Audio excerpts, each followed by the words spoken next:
Now we're moving on into the set of white blood cell disorders. So we looked at the red blood cell disorders, which were mainly all kinds of anemias and how to deal with them. There were little technical things that make CK questions difficult, whether or not you were supposed to give red blood cells or not, identifying whether it's a hemolytic type of red blood cell disorder, or the problem is you can't make hemoglobin or you can't form good red blood cells, right? Whatever the problem is, that's what you want to have suspicion for, so you could build towards it and then identify it, categorize the problem, and then decide how to treat it. Right? So there was a pretty good bulky list of things that happened, and as usual, for revision purposes, you should write down or even print out. You can even actually print out the where are we? Print out this table right here. Right? And then for each one of these key things, you should be able to talk to yourself about what you would do to tackle it, how you would deal with it, what are the presentations for the patients of each of these disorders, and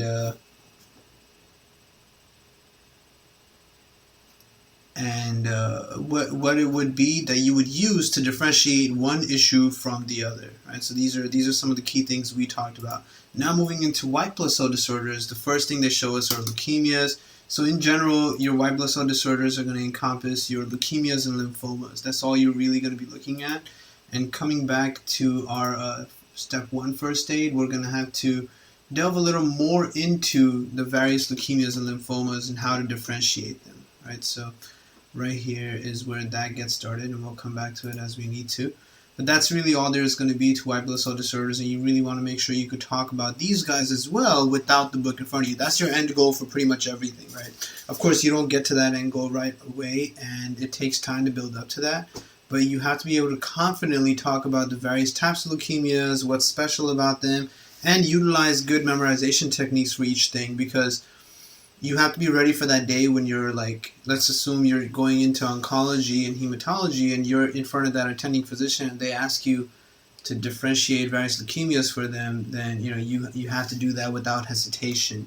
So that's all we're going to be talking about right here for the leukemias. So they're going to talk about AML and ALL, and then the key differences, and then the chronic, so acute versus chronic types of leukemias, chronic myelogenous and lymphocytic leukemia, right? And then hairy cell. And then that'll be it. Then we'll go into lymphomas. So let's look at it here first. And first, for step 1, because it's more nicely organized on the same page where they actually introduce and teach it to you, right? So this is where we revise that, and then we go into CK where we're going to see how we deal with it, because you don't see too much of that here. So in the step 1 version, you don't really see too much of what you would do to deal with this patient, how you would treat it, so on and so on. So leukemia, unregulated growth and differentiation of white blood cells in the bone marrow, leading to marrow failure, which then presents with pancytopenia, right? So you're going to have anemia, loss of white blood cells causing infections, and loss of platelets causing hemorrhage. Usually presents with high circulating white blood cells, which are malignant leukocytes in the blood. Rare cases present with normal to decreased white blood cells. Leukemic cell infiltration of the liver, spleen, lymph nodes, and skin is possible. And this image here is showing you leukemia cutis, right? So that's what they're talking about right here. So of course there are a lot of things that get mentioned in many books, not just first aid, but it's definitely more prominent in first aid because that's what we care about. Many things get mentioned in first aid, but no image or whatever is given, right? So you should always look it up. So this is what they're showing for leukemia cutis, which you don't want to mistakenly think of as PTK, right? So that's not the issue here. And then they break it down for you. So first thing you have are your lymphoid neoplasms, which includes ALL, CLL, and hairy cell leukemia, and then you have your myeloid neoplasms, which are myelogenous, right? So acute myelogenous leukemia and chronic myelogenous leukemia. There's only one myelogenous problem, which is just myelogenous leukemia. So everything else is a lymphoid problem with problems involving the lymphoblasts and lymphocytes. So I came up with things back when I was studying for step 1 first aid, for step 1 in my first aid, because it was really important to grasp everything, but it just felt like so much the first time you look at it, right? There's so much going on so quickly that it's difficult to grasp it all and retain it.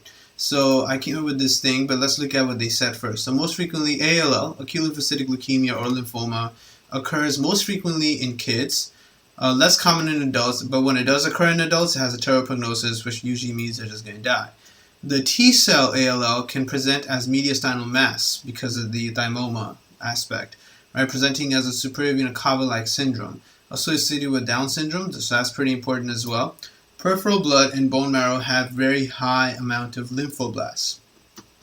And they gave you this image right here where you're seeing these large purple lymphoblasts. That's all you're going to see on the peripheral blood smear, which normally wouldn't be there. So if you look at image B, if you ignore the smudge cells they're showing you, then generally speaking, everything else here is pretty normal. And if you see, there aren't that many lymphoblasts, right? So if you're full of lymphoblasts, then that's a cancer of lymphoblasts, right? So that's pretty straightforward. So the histological finding here isn't anything out of the ordinary.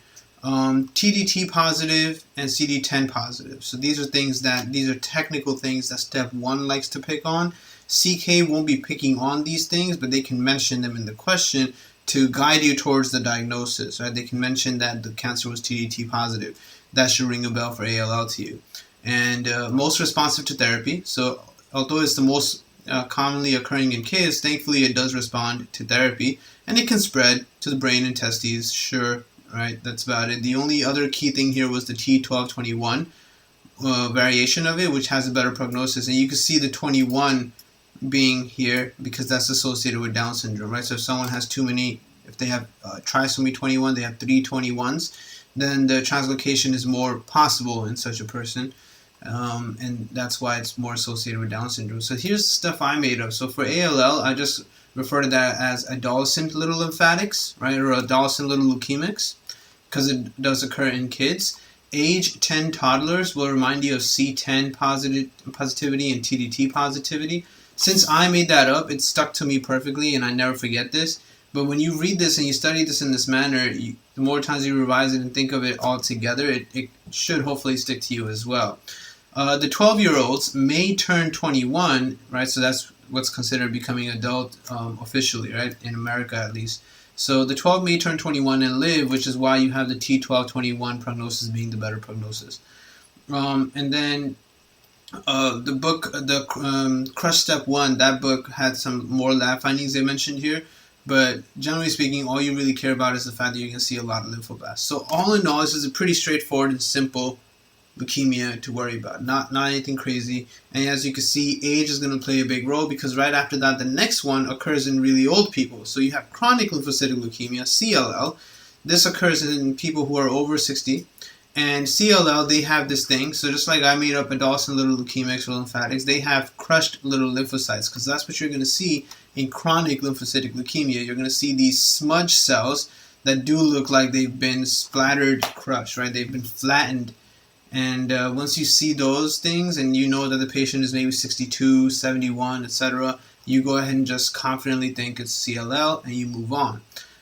There's something called the Richter transformation, which is significant for CK as well because it's significant in real clinical practice, where these things can, either one, small lymphocytic lymphoma or chronic lymphocytic leukemia, either one can transform into an aggressive lymphoma, most commonly DLBCL, right, diffuse large B-cell lymphoma.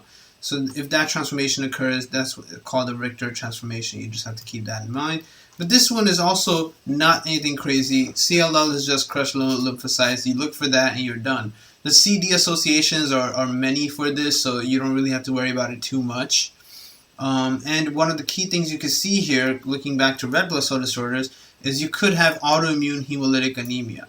So that might actually be, depending on what the progression of the cancer is so far in our patient, that might be the reason they actually present the first time, right?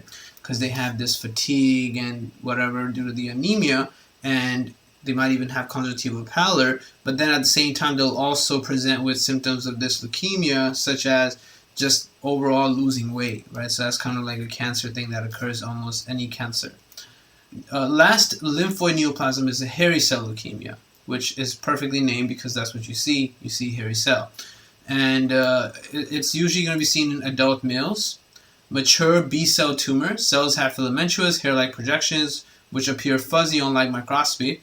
Peripheral lymphadenopathy is uncommon, causes marrow fibrosis, which will then, of course, lead to a dry tap.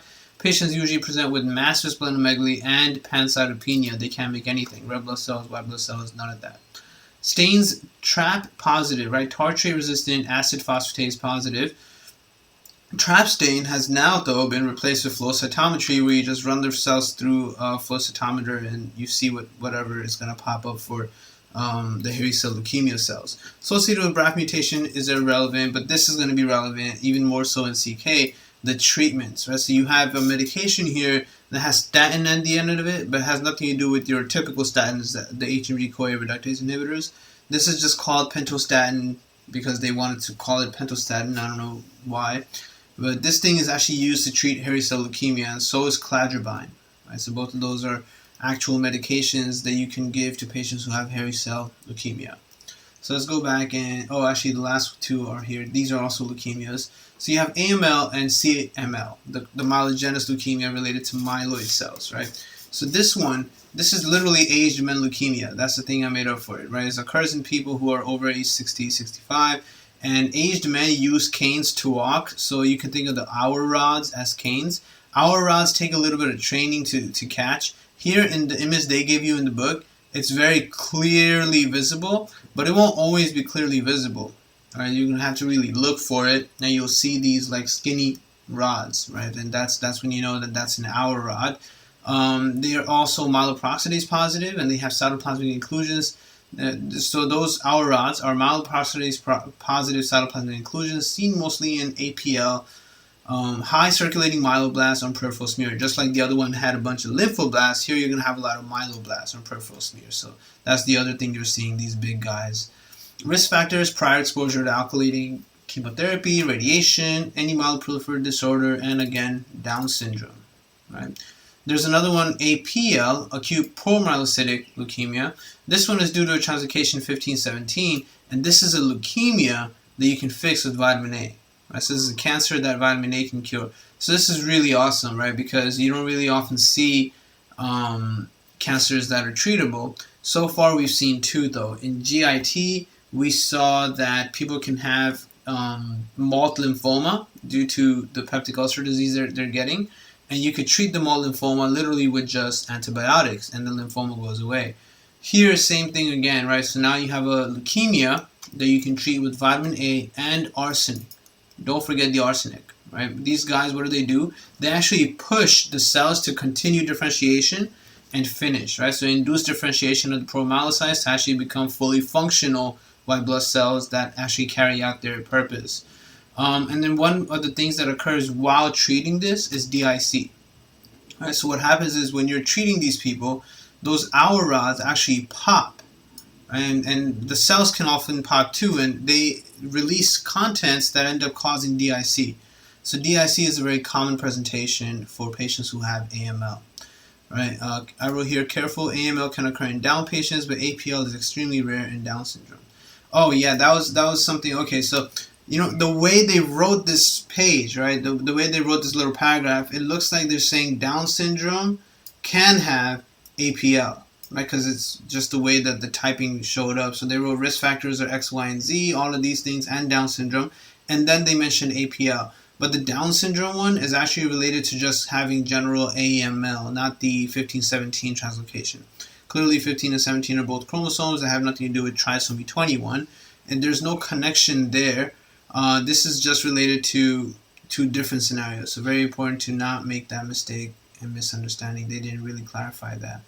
Last leukemia that we care about as far as practice is your CML, chronic myelogenous leukemia. So this is basically the same as AML, but now the next level is becoming chronic, and your key differentiating factors are going to be this leukocyte alkaline phosphatase thing. So CML occurs across the age spectrum with peak incidence at 45 to 85 years. Median age at diagnosis is usually 64 and is defined by the Philadelphia chromosome, translocation 922, BCR-ABL. This is a non-receptor tyrosine kinase oncogene. It has serine threonine kinase activity as well as GTPase activity. So this thing can do a lot of shit. Where was I? And myeloid stem cell proliferation presents with dysregulated production of mature and maturing granulocytes. So you're going to see mature and maturing granulocytes. You're going to see all ages. So not only does this thing occur in people of all ages, the white blood cells within these people are also at all different stages of development. Right? So neutrophils, metamyelocytes, myelocytes, basophils, all different stages, and as well you're going to have splenomegaly in them. may accelerate and transform to AML or ALL, which is also known as just having a blast crisis. Now, key way to differentiate this case scenario from just having normal infection is to look at leukocyte alkaline phosphatase, because people that are having infection will also have this shift where they're making new white blood cells. So you see white blood cells of all ages. You're going to see metamyelocytes and myelocytes both in someone that's trying to fight infection, because that person is now making brand new fresh white blood cells, right? So to differentiate between whether or not this is a response to infection versus actually cancer is to look for leukocyte alkaline phosphatase. You're going to have very low leukocyte alkaline phosphatase in these people because it's actually malignant neutrophils. When you actually have benign neutrophilia, where it's called a leukemoid reaction because you're trying to fight an infection, that is going to have high leukocyte alkaline phosphatase, because this is the thing, this enzyme alkaline phosphatase is what they, or one of the many things they use to fight infection. Right? So when it's being used, it's high. And if it's being used, it's because you're fighting an infection. Right? So this is something you're definitely going to want to remember as an acid choice you'll have to pick. Right. Other than that, it responds. So there are medications, tyrosine kinase inhibitors, imatinib, dasatinib. All of these inhibs are usually tyrosine kinase inhibitors that can be used to treat CML. Right, so we really only saw treatment here for these two guys, vitamin A and the tyrosine kinase inhibitors, and then here hairy cell leukemia, cladribine and pentostatin. That's it. So now if we come back to CK, going back to the beginning of leukemias, malignant proliferation of hematopoietic stem cells, categorized by the type of cell involved and their level of differentiation. First thing was just acute leukemias, which we looked at, AML and ALL, right? Adolescent little leukemics. Now, AML was the myelogenous one, so they're showing you both of them, right? They're showing a different organization. So ALL was the adolescent little leukemics, and AML was the aged men leukemia, right? So let me come back here. So they're showing you both. Here they're really differentiating based off of acute and not acute, whereas in step one they were separating them based off of lymphoid versus myeloid, right? So acute myelogenous and lymphocytic leukemias, right? So aged men leukemia and adolescent little leukemics are both clonal, or mainly monoclonal, disorders of early hematopoietic stem cells, resulting in unregulated growth and differentiation of white blood cells in the bone marrow. As the bone marrow becomes replaced by leukemia cells, patients present with signs of pancytopenia, because you can't make anything else. All you're making are these leukemic cells. AML and ALL affect kids and adults. ALL is the most common childhood malignancy. That's why we call it adolescent little leukemics. Rapid onset and progression. Patients present with signs and symptoms of anemia, thrombocytopenia, and infection. So these are all the things they're going to present with, right? So I said this. If they're anemic, which is usually their actual reason for presenting, they're going to have the pallor and fatigue. If they're developing problems from all the bone marrow being full of leukemic cells, then they're going to not be able to make platelets anymore. As soon as you can't make platelets and you have thrombocytopenia, usually the first thing is petechia, right? So you're going to see a lot of petechia all over them. And then since they can't make their white blood cells, they can't fight infections. And eventually, they can also get DIC, which is most commonly seen in APL, acute promyelocytic leukemia, the one that had nothing to do with Down syndrome. Medullary expansion into the periosteum may lead to bone pain, which is also common in adolescent little leukemics.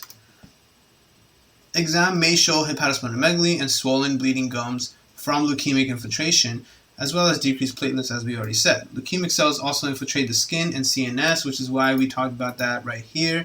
Right, so if they infiltrate the skin, it's called leukemia cutis, which looks like this. Now, the part that we really care about for CK, diagnosis and treatment. So best initial test, of course, with almost any leukemia is to do a CBC and do a blood smear. So when you do the CBC, you can actually take a blood drop, and there's actually devices for this in clinics. I've used a couple of them for our clinical trials as well, where these things literally by themselves, the way they're just designed, is really easy. They actually create a slide, and then you just put the other slide on top, and your slide is ready for presentation. So making a peripheral smear is actually something very easy you can do within a clinical setting easily. Like, you can do it yourself, but the physician doesn't need to do it. You hire clinical coordinators that do it, so I do it. That's my job. And those smears can be sent into the lab, where they're going to take pictures and come up with their diagnosis or suggested diagnoses, and then it comes back. So it's very easy to order this, right? It's a super easy test, non-invasive for the most part. So you go ahead and order it, and you get to actually see what's wrong with the blood or the CBC in general. Most accurate test would be to do something that's a little more difficult and expensive, bone marrow biopsy with flow cytometry to classify the leukemia type. So this would be something you would do after the initial test, right? Once you've done the CBC and blood smear and you see stuff that is further supporting your theory that this patient might have ALL or AML, now you can go ahead and confirm exactly what kind of ALL, AML it is by doing this bone marrow biopsy and flow cytometry to see the various CDs that are actually being presented on the cancerous cells. Marrow that is infiltrated with blast cells is consistent with leukemia. In AML, the aged male leukemia, the leukemic cells are myeloid, right? So they're going to be myeloblasts. In ALL, it's a lymphocytic type, so they're going to be lymphoblasts. So it's very important to differentiate what you see. And if you forgot how they look, if you don't perfectly remember how these guys tend to look, then you need to go back and revise the tree. And there's an entire tree of differentiation between these guys. So you have your myeloblast guys, which are supposed to give you eosinophils, basophils, and neutrophils. And then you have your lymphoblast guys, which is the one that gives you B cells, T cells, and natural killer cells. That's the difference between these. So the guy that has ALL, the adults and little leukemics, that's a L, that's a lymphocytic one. That guy is going to have too much of these things. Right? Too much of these things. So he's going to have a lot of B cells, T cells, and natural killer cells, mainly B and T cells, and it's just pointless at that point. Whereas the myelogenous one, this is where you can note that the person might have super high eosinophils. It's not normal for anyone to really have high eosinophils unless you have a specific reason to have high eosinophils. If there's no reason for you to have high eosinophils and you still have it, that's leukemia. Right, so this is something you learn when you start looking at labs in clinics. You look at all the people's labs, mainly when you do your internal medicine shadowing rotation. You always look at these things, and if eosinophils are high, it'll be marked on the CBC, and then you start wondering, okay, why is this person's eosinophils high? As soon as it is, you have to start considering, could it be that the person is leukemic? And if they're anemic, then your suspicion starts to build up even more, and it starts looking really scary. Right? So then you have to start focusing a little more to rule out the leukemia. They go on to tell you then these cells can be distinguished by morphology, genetics, and immunophenotyping, but they can really be distinguished a little by looking at them too. So for the most part, your myeloblasts, so they don't have an image here of a myeloblast and a lymphoblast, but let me show you something I can find real quick.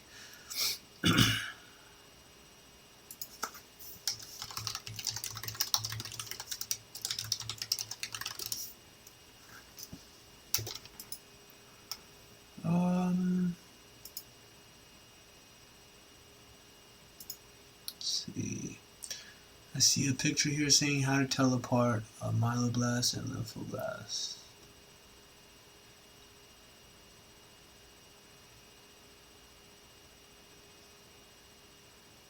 So the problem is, right, that myeloblasts and lymphoblasts for the most part actually look very much the same.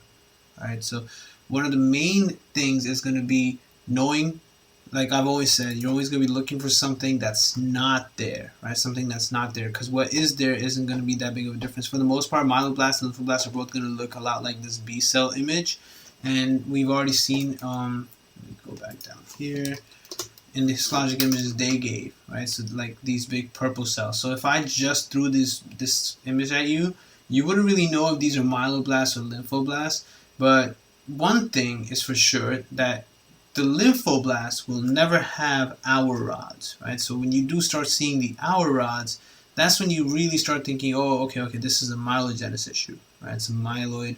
The hour rods are myeloperoxidase positive, right? Whereas the lymphoblasts would not have that. So that's one of the issues with presentation on a histologic slide. You see, they tell you here that you can't distinguish them really by just looking at them.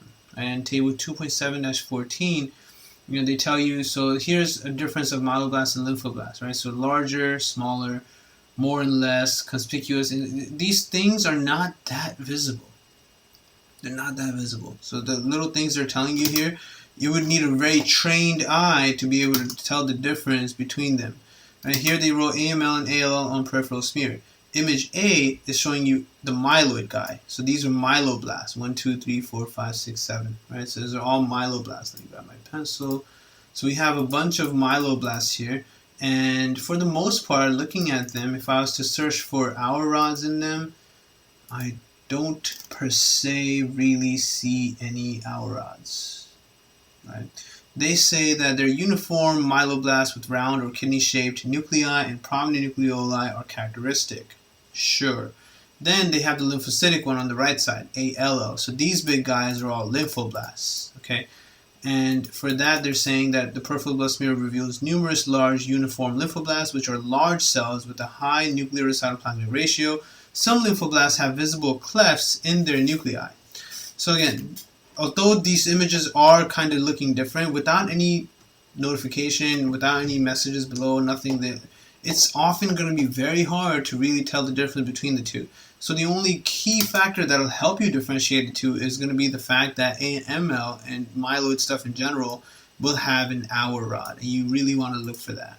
Right? You really want to make sure you look for that hour rod. I used to have, where is it? Let me see. I'm pretty sure. Oh yeah, here too. So here, yeah, this segment here is showing you more of these cells that you can get better at looking. So image 1 here is an atypical lymphocyte. Okay, these are activated T cells with a polymorphic nucleus and a thin basophilic cytoplasmic layer. Number 2 is an inactive lymphocyte, which again they look very different from each other in that aspect, right? Because it's active, it has a very weird thing happening in the membranes at the outer edges. When it's inactive, it's just nice and round. And then number 3 here is showing you atypical lymphocytes or monocytes, so monocytes with kidney bean nucleus right there. So you're going to get these images, and you just have to make sure you know what you're looking for, because the histologic images that they gave in first aid are a little too straightforward and a little too easy to work with, even the ones over here. So one of the key things that over time when you look at enough of these images that is different is that lymphoblasts, like they tell you here, lymphoblasts, they say smaller, right? Smaller, 1.5 to 3 times bigger than red blood cells, whereas myeloblasts are 2 to 4 times bigger than red blood cells. Although lymphoblasts are smaller, look at what they wrote here. They say that ALL has a lot of large lymphoblasts. Again, you won't really be able to appreciate the size difference that much. How do you know if this is 1.5 to 3 times bigger and this is 4 times bigger? Like, it's not that evident. It's not that evident. So you're going to have to be careful. The only real differentiating factor will be this thing right here.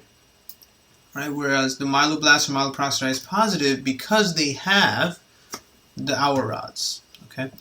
Moving on, after all of that, of course, you can do the white blood cell count and everything, and you confirm that the person has either ALL or AML. Now you have to treat. It's a treatment. In general, both are treated with chemotherapy. Patients with the leukemia subtype of unfavorable cytogenetics or lack of appropriate response to chemotherapy could be candidates for bone marrow transplantation. So you never pick that answer choice. Okay, do not pick bone marrow transplantation as an answer choice if you have not yet tried chemotherapy, right? And remember, chemotherapy isn't just radiation. Chemotherapy is medication or whatever else. There are many ways of doing chemotherapy. Usually for these things, it'll be the combination. You're going to do some radiation, some medical therapy, multi-drug chemotherapy, right? So that's the thing here. You don't need to know all the medications that are used here. It's always changing, and usually in the real clinical setting, you're going to be using clinical trial medications because treatment medications for this stuff are way overpriced, because that's what we do in America. So to deal with that pricing aspect, a lot of doctors will employ clinical trials, right? And by doing that, you become a bit of a godsend because when patients sign up for clinical trial medications, it's free for them. In exchange, you get some data off of them that they don't really care about sharing. It's okay. Right, so it works out for them for the most part. And then all trans-retinoic acid, which is vitamin A, is highly effective in APL, which is the translocation 15-17 variation. To prevent tumor lysis syndrome, which is going to be one of the key things that occur with almost any chemotherapy you will ever do, to prevent, what are they, right? Tumor lysis syndrome, patients should be well hydrated, because you're going to have hyperuricemia, hyperkalemia, hypocalcemia, possibly even renal insufficiency. and more as blasts are destroyed by chemotherapy. If white blood cell counts are high, they may also be started on allopurinol or rasburicase, which is medications you could use against the hyperuricemia aspect of things. Often used in the pediatric population to decrease serum uric acid as renal protection. Rasburicase is contraindicated in G6PD deficiency, which then immediately makes a great connection for a tertiary question. You can start off a question of ALL in a young child, and then maybe they'll tell you they diagnosed ALL, they started treatment, and then you start seeing these gout type of symptoms. What do? Well, you could have just started the child on rasburicase early and then prevent this, right? But if they tell you in the question that the child is G6PD deficient, then don't pick rasburicase as an answer choice. This concept of rasburicase being G6PD deficient is something I've spoken about even when I taught it in step 1, where rasburicase is mentioned way in the beginning of biochem molecular, right, where they talk about Leach-Nyhan syndrome and all of that. The book itself has 2 questions right here, so let's take a look at them. The first one here says, a 35-year-old man is airlifted to the emergency department after a motor vehicle accident. He requires multiple transfusions, which stabilizes blood pressure and hemoglobin. The following morning, he is transferred to his hospital room where he begins to complain of numbness in his fingers. A prolonged QT interval is noted on ECG. What is the most likely diagnosis? Now here, when you read this question, if you cannot come up with a good list of possible suspicions, first thing you should do is reread the question and then realize that this is a weakness for you. If you can't think of good suspicions for what could be happening, because this is a real presentation here, and your attending is going to look at you and be like, all right, Amir, what do you think is wrong? Well, really think of what's happening, right? So this guy had a really bad motor vehicle accident. He got multiple transfusions done, right, which successfully did stabilize his blood pressure and hemoglobin. Then the next morning, so overnight he was kind of sort of okay. The next morning he's transferred to his hospital room where he all of a sudden has some numbness in his fingers. Why does he have numbness in his fingers? And then when they do his ECG, they also note a prolonged QT interval. So what must have gone wrong? So in the book, they explain it to you. This patient presents with symptoms of hypocalcemia following multiple blood transfusions. Blood products often contain citrate, which binds to serum calcium, leading to hypocalcemia, which can cause prolonged QT intervals. This is literally how step 1 will test you on this. This is something we talked about while we did the red blood cell disorders. That packed red blood cells will have citrate in them to keep their life longer, so the red blood cells can last longer. And if the packed red blood cells have been sitting for too long, that citrate becomes quite concentrated. When you give it to these patients, multiple blood transfusions, remember red blood cell transfusions can do 1 or 2 things pretty commonly. The more common thing that is more common in real life is less common on step. The more common thing is the iron overload, right? When you give somebody too many blood transfusions, you can give them too much iron and they can have excess iron in them, which can cause all kinds of different symptoms. That can range from GI bleed to constipation, so all kinds of stuff. But hypocalcemia was the reason that after getting blood transfusions, his only real symptom was the numbness in his fingers. And so that's part of one of the many things that lack of calcium can cause. And then, of course, you need calcium as one of the many things that are part of your cardiac phases of depolarization. So he has a prolonged QT interval as well. All right. So very interesting way to mention that. Check out this one too. This is relevant to the LAP we just talked about in the Step 1 book. 40-year-old woman sees a physician for a 6-month history of weight loss, fevers, and abdominal discomfort. Her white blood cell count is 56,000, which is coming towards the lower end of stuff. The physician orders a LAP to distinguish between leukemoid reaction and a hematologic malignancy. What is the expected result in a leukemoid reaction? Where leukemoid reaction is what you do to fight infection, so LAP would be high there, right? LAP would be high. Hematologic malignancies, in contrast, would have low LAP values. So this is CK revising the topic for you that we just talked about. Right? And then the last thing they mentioned for ALL and AML is right here, indicators of poor prognosis. So this is one of the newer things, leukostasis syndrome. Leukostasis syndrome isn't something you ever hear about in Step 1 per se, but on your Step 1 exam, you could have had this as a thing. They could have mentioned it there, even though you haven't learned it in First Aid Step 1. Leukostasis syndrome may be treated with hydroxyurea plus or minus leukapheresis to decrease white blood cell count. It's just a stasis. It's too much white blood cell that's not really getting any better, right? So you could use hydroxyurea. Now, indicators of poor prognosis. So for ALL, the adults and little leukemics, if they're extremely young, less than age 1, or they're older, and remember, any older, if they become adults, that's a really bad prognosis. That's one thing. An increase in white blood cell count to over 50,000, that's pretty bad, right? So just like the patient right here, right, white blood cell count too high, that's not good. So you order to see why she's making so many white blood cells. Presence of the Philadelphia chromosome, which is associated with B-cell cancer, this presence is not a good thing. The only good presence that we saw so far was that AML could have the 1517, right, the APL variation. That one you can give them all transretinoic acid and they can recover. And arsenic, don't forget arsenic. And then if there's CNS involvement at diagnosis in ALL, so there's a couple things that can make the diagnosis or prognosis of ALL worse. And this in itself, this little factoid right here in itself is a question, right? So they can literally give you a whole scenario of a kid with ALL and then randomly be like, so what fact would make the prognosis worse? And then they'll have a bunch of answer choices. You have to pick one of these things because these are the things that would make prognosis of ALL worse.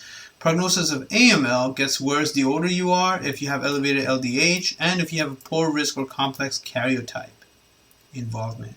All right, so that's not as complex as the ALL thing. Now you're looking at the chronic things. So we looked at the chronic things as well, right? We had the chronic myelogenous leukemia and chronic lymphocytic leukemias, very similar to ALL, AML. Now you have CLL and CML.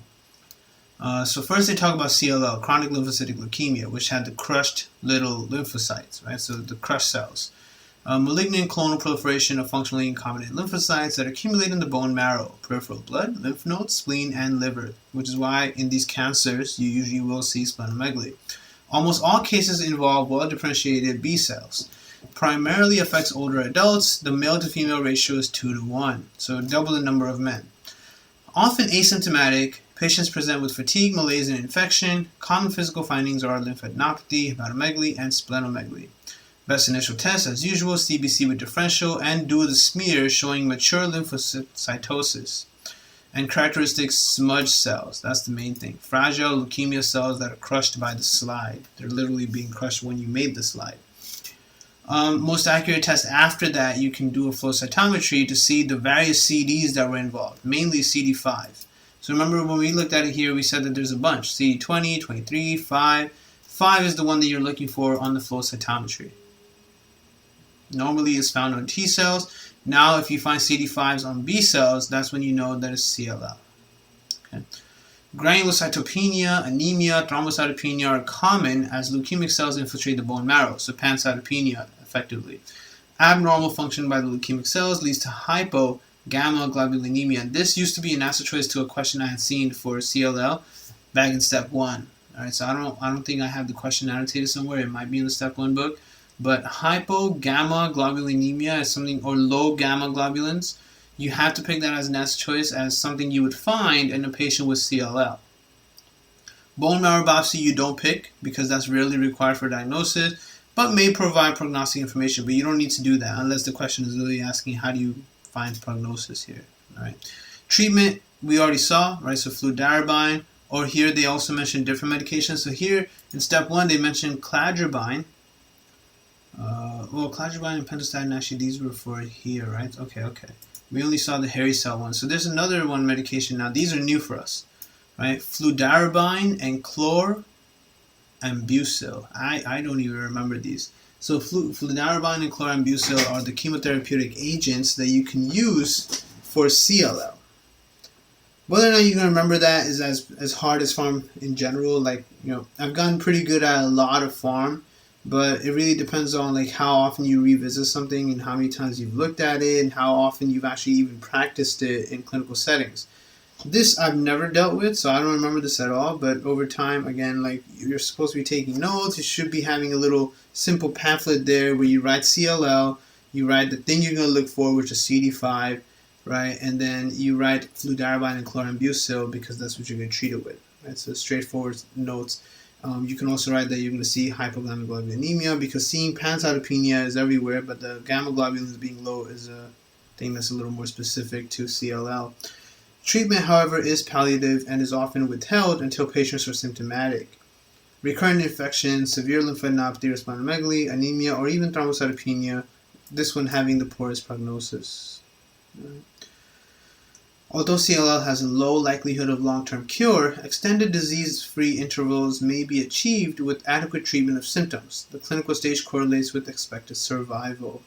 Right, so this goes back to your biostats phase, where you should never really base expected survival from where you diagnosed it, but rather looking at the stage of the disease that you diagnosed it at. Right? How early you diagnose somebody doesn't determine the amount of time they'll live for. What stage you diagnose somebody at is what determines how long they're going to live for. Here they're showing you the smudge cell. So this is a blue image this time because it's a different stage, but generally speaking, you're still seeing the same thing. These are, 1, 2, 3 different cells here that are crushed during slide preparation. So that's something that you definitely can catch if they give you that image. It's a pretty easy thing to catch. CML is the Philadelphia chromosome guy over here, right, where you use the LAP to see if, why the white blood cell count is so high. Clonal expansion of myeloid progenitor cells. Remember, the myeloid cells are the guys that gave you basophils, eosinophils, and neutrophils, leading to leukocytosis with excess granulocytes and basophils, and sometimes high erythrocytes and platelets as well. To truly be CML, the BCR-ABL translocation must be present.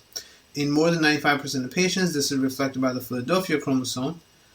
All right, and many patients are asymptomatic in diagnosis. Typical signs and symptoms are those of anemia. Very key thing to watch out for.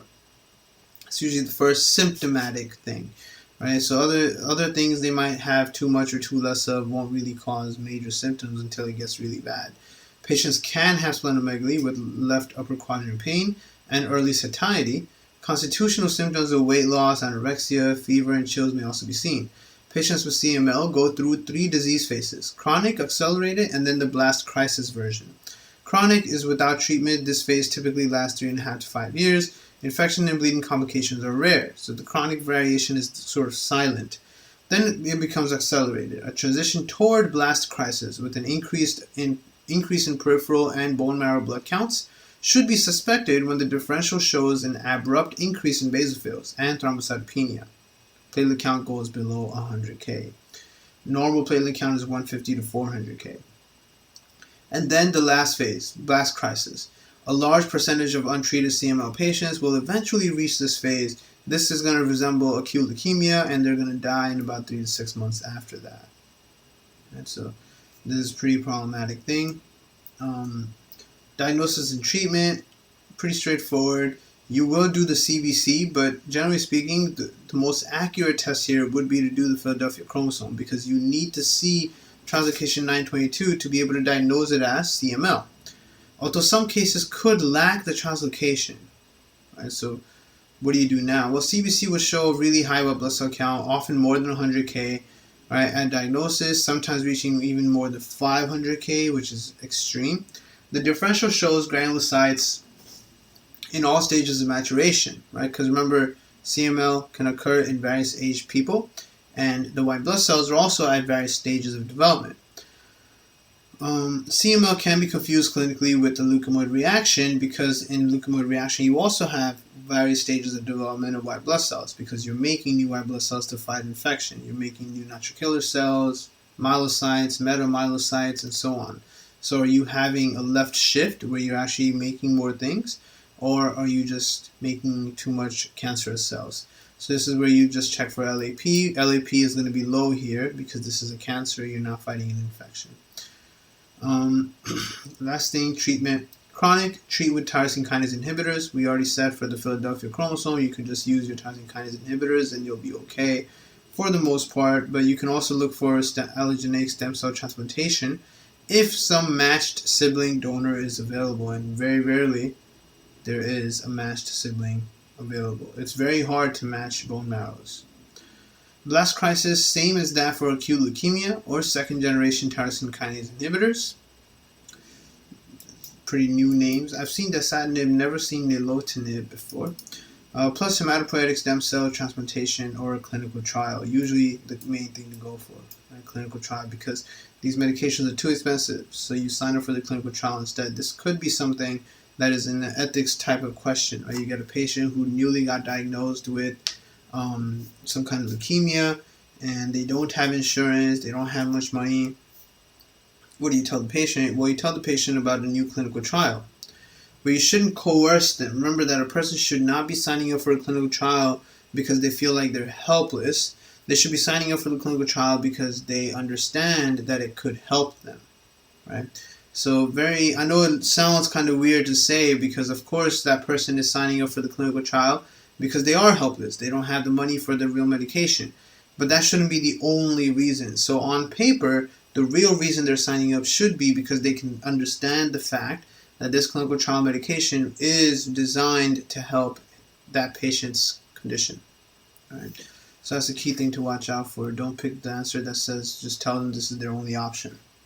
No, that's not. It is probably their only option, but that's not what's ethically correct, right?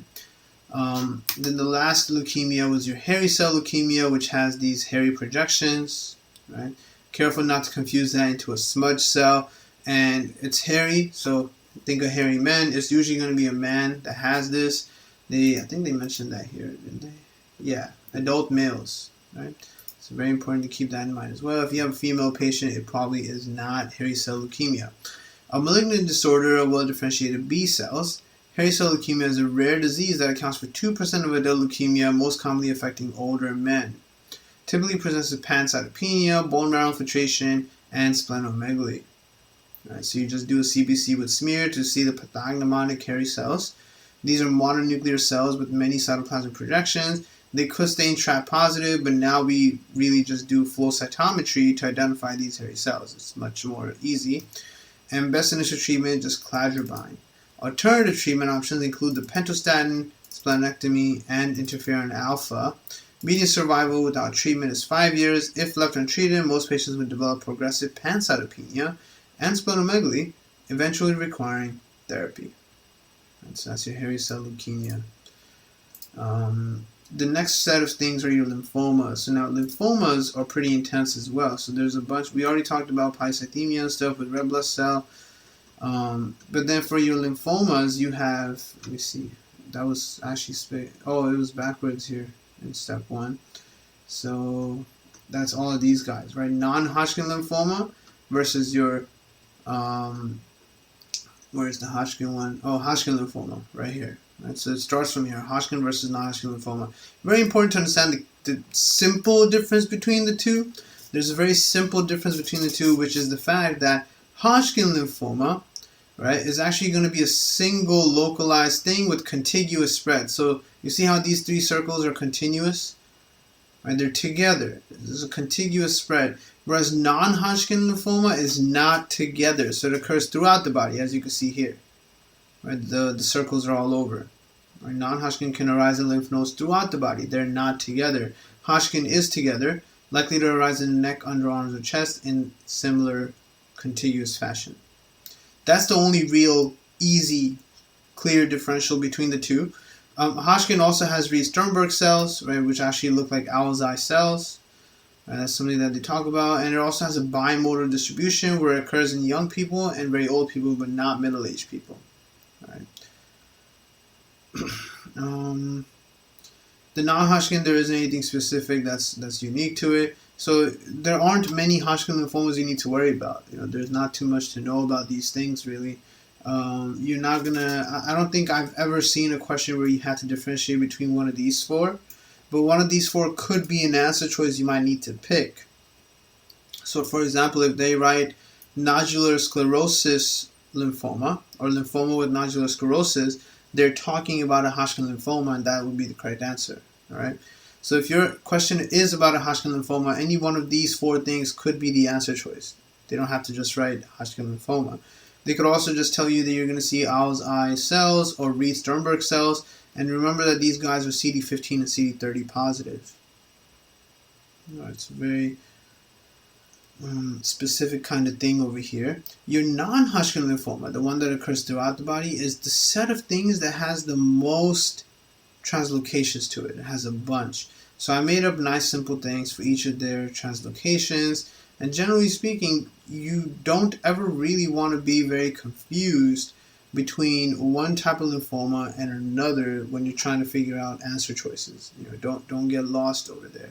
So first thing we have here is Burkitt lymphoma, which I wrote as Burk 8, 14 lymphoma. So the 1 is like L, and the number 4 is like the letter Y. As you can, it doesn't take too wild of an imagination to actually do that. And then the it just became 8. So Burk 8 lymphoma is 814. So that's very nice because now you'll never forget it's translocation 814 for Burkitt lymphoma, which is the one that's actually related to Epstein-Barr virus. And there's a microbiology connection. And Epstein-Barr virus, when you do it, you see a starry sky appearance because of all the lymphocytes and the tingible macrophages. And so the macrophages are the things in white arrows, which actually form the stars of the starry sky. And you could have an endemic jaw lesion that's mainly just seen in Africa, right? So like that. That's Epstein-Barr virus that's doing it. It can also cause a pelvis or abdominal form, or pelvic or abdominal form, which is sporadic, but they don't have a picture for that here. So you want to make sure you look up pelvic Burkitt lymphoma and abdominal sporadic Burkitt lymphoma and see kind of what that really looks like. We just saw the DLBCL. So DLBCL, if we go back to our leukemias, was right here. Right, your CLL can do a Richter transformation and become DLBCL. Very important thing to keep in mind. So you basically had a leukemia that transformed into a lymphoma. That's when you know that the question must be talking about DLBCL, and it's a BCL. It has BCL2 alterations, right, and BCL6 alterations. So these guys, if you remember from way back in pathology, neoplasia, step 1, the BC guys, the C was for conservative. Right? They were conservative. These guys were the ones that basically stopped things from dying. So if you have too much of that, that's immortality, that's cancer. Whereas the BA, A for apoptotic, BAX, BAK, those were the genes that were apoptotic. They would actually cause cell death, which you needed. So if you have too much BCL and not enough BAX, BAL, or whatever, BAK, BAX, if you don't have enough of those guys and too much of BCL, then you have too much conservative, and that's not going to destroy any cells. Right? This DLBCL is the most common type of non-Hodgkin lymphoma in adults. So although it's a really tiny panel here, and they don't talk about much, it's the most common type. This may as well be the most commonly correct answer choice for you. All right. Aggressive and fatal. It's really bad. And you can treat it, cyclophosphamide, doxorubicin, vincristine. A lot of these things have treatments. That's why chemotoxin was such a difficult topic, right? The form of hematology oncology is pretty intense and requires long-term studying in depth. Third one here is follicular lymphoma. This also has BC. So what happens here, I can't come up with a number for this, right? Because it would have been wonderful if there was good numbering here, but follicular lymphoma is translocation 1418, which doesn't really come out to a nice mnemonic like this one here. But what you'll see is that everything else has a mnemonic, so 1418 is really just left for follicular lymphoma. So follicular lymphoma is a translocation of heavy chain Ig and BCL2. So what happens is every time you make heavy chain Ig, and you make that pretty commonly because you fight infection all day, every time you make heavy chain Ig, you make more BCL2. So now you're going to have, once again, too much BCL2, which is very conservative. Right? BCL2 inhibits apoptosis. Waxing and waning lymphadenopathy. Lymphadenopathy, so this is pretty commonly shown in questions. I've seen this a lot, where a person had lymphadenopathy a week ago, it went away, and now today they have more lymphadenopathy in a different part of their body, and this has been happening for quite a while. That's your waxing and waning lymphadenopathy. It's follicular lymphoma. Next up is mantle cell lymphoma. Right, so mantle cell lymphoma is 1114, which you can nicely see. I took the 11 and 14 right there. Right, so LL became 11, LY became 14, mantle cell lymphoma. Right? Translocation of cyclin D1 and heavy chain Ig. So every time you make heavy chain Ig, you make more cyclin D1. Cyclin D1, right, this actually leads to proliferation. It promotes progression of G1 to S phase. Remember the cyclins and the cyclin-dependent kinases and all those things from way back in biochem molecular or cellular, biochem cellular, right there, right, from cell differentiation. So this actually promotes progression from G1 to synthesis phase, which then means you're going to go to G2 and actually do cell division. So that's why it's very aggressive. And patients typically present with late-stage disease, so they're probably going to die. Marginal zone lymphoma is probably the least tested, but when it is tested, it's because it's tested in conjunction with one of these things. One of these chronic inflammatory things like Sjogren's syndrome or chronic gastritis that can have a malt lymphoma. Those are going to be your marginal zone lymphomas. Right, this is translocation 1118. Now, in here, in marginal zone lymphoma, there's no way to get an 11. So that's why I remember it is 1118. But with follicular lymphoma, this LY does give me a 14. So I think of the 14, and I know it's not anything else because it can't be 1114. If it was, then I would nicely just use that LL and LY to make it 1114. But 1114 is mantle cell, right? It's not follicular lymphoma. I never said this is going to be 1114. So just seeing the LY reminds me of the 14, and I go with 1418 translocation for that. Again, these things were more significant in step 1 though, so just having an idea of the translocation is nice enough so that if they give it to you in a CK question, you can associate it to some kind of specific lymphoma and maybe it'll lead you somewhere. On step 1 though, you do need to know the translocations because they'll tell you exactly what cancer something is and then ask you what translocation is this. Right? PCNSL. So this was a huge topic back in the day where it was compared often with Epstein-Barr virus. Right? So this is this same image can be given to you for Epstein-Barr virus as well, and it's a very confusing topic. So we already looked at some T cells and B cells, and we realized that when a white blood cell, mainly let's just say B cell, when a B cell looks like this, with the edges all freaky, it means that it's actively reacting, right? Whereas when it looks like this, then it's inactive and just sitting there. Right? So that's the difference between these two guys in this slide. Now, if I gave you this slide and I asked you what is this guy, this freaky guy, in a PCNSL, right? So they are actually infected B cells in PCNSL. This is the infected B cell.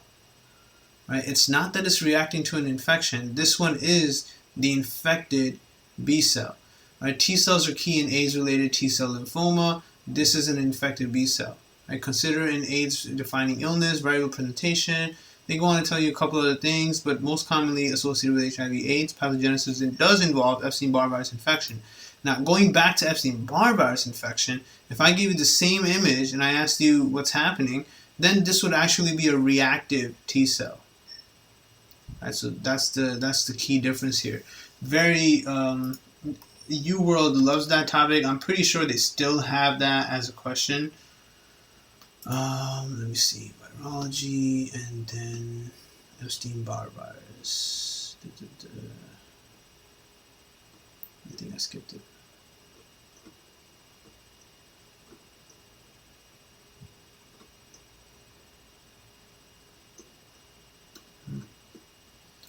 Where is Epstein-Barr?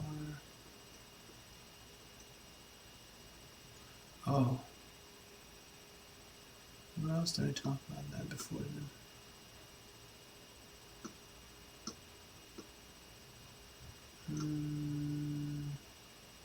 I can't remember where. So that topic of that image being a confusing image is actually talked about somewhere else too, but I can't remember where I spoke about it. Might have been. No, I can't remember where. But this is very critical. So be very careful to know what the question is truly about, because even here you're seeing they're mentioning Epstein-Barr virus, right? So in Epstein-Barr virus, this freaky looking thing is a reactive T cell.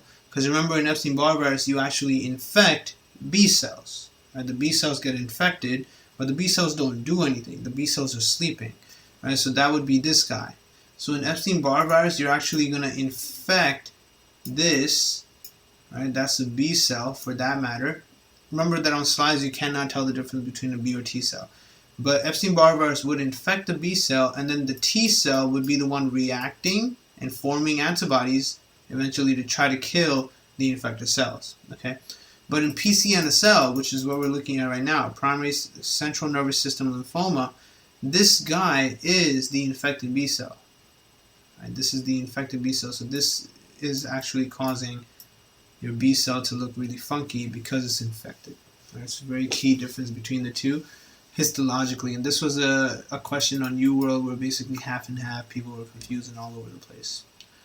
Last two things, these are your T cell versions of non-Hodgkin lymphoma. Now, T cell things often have a lot of cutaneous involvement. So the adult T cell lymphoma presents with cutaneous lesions, commonly in Japan, so T cell in Tokyo, West Africa, and the Caribbeans. Right? You're going to have lytic bone lesions and even hypercalcemia. Right? This is caused by HTLV, which is a type of virus associated with IV drug abuse. Mycosis fungoides, which has nothing to do with mycosis or fungi, is also known as Sézary syndrome, and it has skin patches and plaques like this. Almost looks a little like neurofibromatosis. Right? Characterized by atypical CD4 positive cells with cerebriform nuclei, so it looks like that, like a little flower nucleus. Right? And intraepidermal neoplastic cell aggregates may progress to Sézary syndrome, which is a T cell leukemia. Right, so these are very low yield topics, these two. Majority of your questions are going to be about these neoplasms of B cells. Alright, so that's basically it for that. Coming back to CK, you're just going to talk about the same guys in a little more depth, but mainly we're going to be looking at how to treat them. So you see they have like the same breakdown, B cell neoplasms, T cell neoplasms. They talk about the same things we just talked about. And then they go right into best initial test. Right, so now here they have staging, which of course you do need to know how to do for pretty much any cancer or whatever. But here we're looking at lymphomas, non-Hodgkin more specifically. Yep, non-Hodgkin lymphoma. So stage 1, just single site involvement. Stage 2 is 2 or more sites involvement. Stage 3 is more than 2, so multiple sites involved on both sides of the diaphragm. And so bilateral. And stage 4 is diffuse disease, because that's what non-Hodgkin lymphoma does. So it's a pretty easy staging factor. And then there are A and B symptoms. So I talked about it very briefly in step 1, but it's more significant here and in the real clinical setting. The A stuff, A indicates no systemic symptoms, whereas B indicates systemic symptoms. So that's going to be part of the name of the staging. Right, disease is staged via Ann Arbor classification, and that's what they're teaching you here. A CSF exam should be done in patients with HIV, neurologic symptoms, or primary CNS lymphoma. And then the treatment is simply based on whatever you find histopathologically, right? Rather than on stage, and consists of radiation, chemotherapy, or both. So very key thing here, though. Everything in first aid is always written as if it's no big deal, but it is. This is a huge thing. Treatment should only be based off of the histopathologic classification, not on the staging, right? Rather than on stage. And so that's why you have to do the histopathologic, right? Doing the biopsy, see, diagnosis, excisional lymph node biopsy. Have to do that. Staging is done by CT, pelvis, of every, that stuff. But the staging is really for your own knowledge base and to see how far the disease has gone. You don't use staging for treatment, right? Low-grade indolent non-Hodgkin lymphoma is generally just palliative care, but high-grade aggressive non-Hodgkin lymphoma requires aggressive chemotherapy with a curative approach. A common regimen is R-CHOP, so you have to know this R-CHOP very well. Rituximab, which is going to target B cells, cyclophosphamide, doxorubicin, vincristine, and prednisone. Right? Very common regimen medications used to treat pretty much all non-Hodgkin lymphomas. The treatment of high-grade non-Hodgkin lymphoma may be complicated by tumor lysis syndrome, which can always occur when you treat almost any kind of cancer, in which rapid cell death releases intracellular contents and leads to hyperkalemia, hyperphosphatemia, hyperuricemia, and hypocalcemia. And so you have to take medications to prevent these things, mainly the rasburicase or allopurinol, etc. Last thing here are your Hodgkin lymphomas, and there's a bunch of questions. So I'm going to pause here so that we can revise one more time in our Friday session about everything we just talked about, and then look at all our practice questions to get a really good, strong understanding of how these topics will present. All right, so enjoy your evening, guys, and I'll see you guys Friday morning, Friday 5 p.m.